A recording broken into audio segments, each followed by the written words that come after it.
Salut à tous, c'est Noonan, j'espère que tout le monde va bien. Aujourd'hui une émission un petit peu spéciale. Pourquoi spéciale ?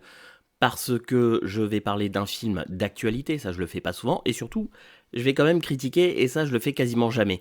Mais vous connaissez ma passion pour Rocky Balboa, si c'est pas le cas, allez découvrir l'émission que nous avons enregistrée avec le Capitaine Crochet, grand spécialiste de la boxe, à propos de la saga Rocky et des 2 premiers épisodes de Creed. Je mettrai d'ailleurs le lien de cette émission en description. Bon alors, vous l'avez compris, j'ai vu Creed 3 et ça n'a pas été une vraie partie de plaisir. Beaucoup de déception et surtout l'impression de ne pas avoir vu l'héritage de Rocky Balboa planer sur le film, mais surtout ne pas avoir eu l'impression de même voir un épisode de Creed. Et ça c'est très problématique. Alors sans entrer dans les détails, et vous le savez peut-être déjà, Sylvester Stallone est en conflit avec les producteurs de la saga Rocky et Creed. Il en parle d'ailleurs sur ses réseaux sociaux. Et la direction qui a été prise pour ce nouvel opus de Creed n'est pas du tout dans ce que voulait Sylvester Stallone pour la suite de cette saga. Et c'est pour ça que Rocky n'apparaît pas dans cet épisode. Rappelons-le avant de rentrer dans la critique du film, c'est Sylvester Stallone qui a inventé Rocky Balboa et donc Apollo Creed, et c'est bien grâce à lui si Adonis Creed existe, et également à Ryan Coogler, car tous deux ont fait un travail magnifique, surtout sur le premier Creed, mais Michael B. Jordan a décidé de saccager tout ça, et je vous explique tout de suite pourquoi. Alors Michael B. Jordan réalise Creed 3, comme l'avait fait Stallone à l'époque de Rocky 3. Et je vous dis sincèrement, j'ai été vraiment très déçu parce que je me suis retrouvé devant un film sans cœur, sans âme, sans l'esprit de Rocky Balboa et sans l'esprit des 2 premiers épisodes de Creed. Alors ici on fait un bond dans le temps après Creed 2, on se retrouve avec un Adonis, papa d'une petite fille sourde de 7 ans, vivant dans une belle et grande maison, reprenant la salle de boxe. Il a arrêté les combats, c'est plutôt un homme d'affaires. Et un beau jour, un ami d'enfance vient réveiller son passé. Un certain Damien, interprété par le très bon Jonathan Major, qui, pour le coup, s'en tire pas trop mal, du moins pendant la première moitié du film, car après, on tombe réellement dans le surjeu, dans la répétition, la caricature, les mêmes expressions de visage, mais au moins il apporte quelque chose à l'antagoniste du film, une épaisseur réellement, et je parle pas que de son physique, mais il apporte un petit plus au film qui, dans son ensemble, est pour moi assez mauvais, c'est-à-dire qu'on n'a pas l'impression de voir un Creed, on aurait pu avoir autre chose pour la saga, mais là on n'a pas réellement l'impression d'avoir la continuité de Creed réellement. Et ça c'est clairement à cause de l'écriture du personnage principal, qui manque de prestance, manque de cœur, on n'a pas d'empathie réellement pour lui. Il est plutôt, comme je vous le disais, il ressemble plus à un homme d'affaires qu'autre chose. Et sa vie va être bousculée par ce personnage de Damien qui sort de prison et qui vient pour régler des comptes avec Adonis. Il a un contentieux de jeunesse avec notre personnage principal et compte bien se venger. Sur le papier, pourquoi pas ? Mais réellement, la problématique ici est que rien ne donne l'impression d'avoir de l'ampleur dans ce film. Déjà, il y a un gros problème au niveau de la musique. Il faut savoir que Rocky prend tout son corps, toute son âme avec la musique de Bill Conti. Et ce qu'avait réussi à faire Ryan Coogler avec son compositeur pour Creed 1 et Creed 2, Ludwig Göransson, était une prouesse. C'est-à-dire qu'il avait réussi à recréer quand même quelque chose d'assez puissant et un thème musical qui convenait à son héros, Creed. Et là, Michael B. Jordan enlève même cette joie au spectateur de reprendre le thème de Creed.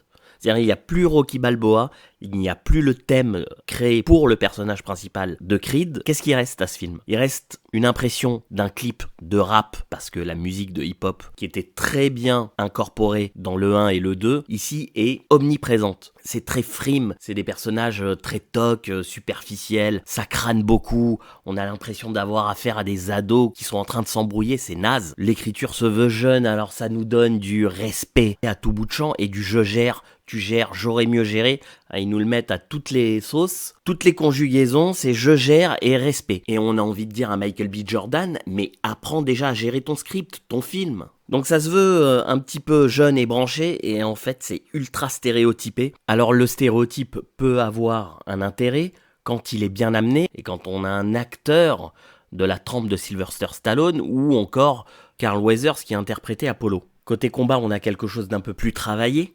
Là, Michael B. Jordan s'est donné un peu la peine de donner plus de punch dans ses moments, mais même là, la musique est nulle. La musique n'emmène pas le combat là où ça devrait aller. Il n'y a pas d'ampleur. Alors tout le monde reprend ce qu'a dit Michael B. Jordan, à savoir qu'il s'était inspiré pour les combats de manga. Alors oui, on peut y voir des effets de style dans la mise en scène, mais il n'y a pas d'émotion. Ça manque réellement. Les combats commencent, ils finissent, on s'en fout. On n'a pas d'émotion, ça nous prend pas. Et on est obligé de faire la comparaison avec Rocky. On est obligé de faire la comparaison avec les deux premiers Creed, puisque le film s'appelle Creed là aussi. Et pourtant, on ne retrouve pas ce plaisir instantané qu'on peut reconnaître aux premières notes musicales des thèmes de cette saga. À trop vouloir s'affranchir, Michael B. Jordan en a oublié les racines même de ce qui faisait son personnage. Le rôle de coach interprété par Wood Harris, là aussi, il n'a pas l'épaisseur. C'est pas un Apollo Creed comme il entraînait Rocky dans Rocky 3. C'est pas non plus un Rocky. On enlève Rocky, on met rien à la place pour le remplacer. Il lui faut un coach à Adonis. Il lui faut quelqu'un qui lui donne une leçon de vie. Une leçon sur le ring. Ensuite, niveau incohérence, on a celle de Teofimo Lopez, qui est un boxeur qui ne joue même pas dans la même catégorie. On le voit bien, il est beaucoup plus mince que les autres personnages qu'il doit affronter. Comme le fils Drago, et oui, il revient. Ou encore Damien plus tard. On dirait que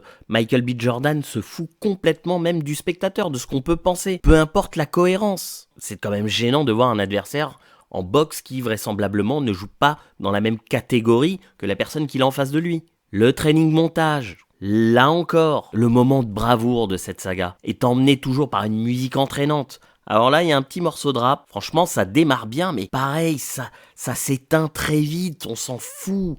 Pourquoi on s'en fout? Parce que Adonis Creed en vient à tirer un avion. Non mais sérieusement, c'est ce que je vous disais tout à l'heure. On est dans la surenchère. On a l'impression que Michael B. Jordan veut dire « Je suis là, je vais vous montrer de quoi je suis capable ». Il est pas humble. Tout ce qu'était Rocky, tout ce qu'on lui a insufflé à Creed, dans Creed 1, Creed 2, ici il l'a oublié. Il est loin d'être humble, il est pas agréable, c'est pas un personnage principal dans lequel on a réellement envie de se projeter, c'est quelqu'un qui frime tout le temps, c'est quelqu'un qui roule des mécaniques, il a trop d'assurance, on ne croit pas à sa fragilité. Pour emmener de l'émotion, on nous emmène ça avec des scènes complètement tocs et qui tombent comme un cheveu sur la soupe.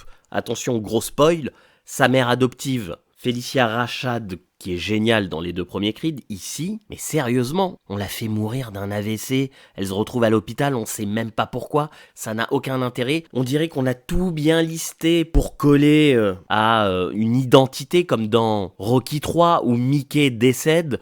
Et là, on était bouleversé, alors ici, on a l'impression d'emmener une émotion fabriquée. Il nous reste quoi? Tessa Thompson, que personnellement, j'adore, j'adore cette actrice, je trouve qu'elle a du chien, elle envoie. Mais là, elle fait ce qu'elle peut avec le script qu'on lui a donné. Et voilà, Michael B. Jordan, on a l'impression que c'est un enfant à qui on a donné un trop beau cadeau pour lui, et qui s'évertue à l'abîmer. Je le répète encore, c'est beaucoup de frimes. On n'est pas du tout dans l'esprit de la saga, ça représente rien, ça veut rien dire en fait. Il n'y a pas de message. C'est ça le problème, c'est qu'il n'y a pas de message dans ce film. On a plus l'impression d'avoir affaire à une récupération. Mila Davis-Kent, l'actrice qui joue la jeune actrice qui joue l'enfant d'Adonis et Bianca s'en sort pas trop mal pour le coup, mais je trouve pareil qu'elle est sous-exploitée à l'écriture. C'est sous-exploité, on dirait qu'on pose un pion là, on pose un autre pion ici, et puis on essaie de faire un film. Mais c'est pas ça. C'est pas ça un film, c'est pas ça la saga. C'est pas l'héritage de Rocky Balboa, c'est même pas l'héritage d'Apollo Creed. C'est pas un film Creed. À refaire, brouillon.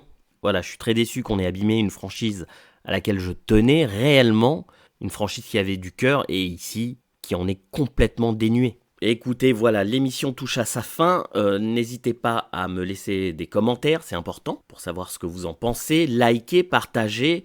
Et en attendant la prochaine, je vous souhaite un bien meilleur film que celui-ci. Et je vous dis à bientôt.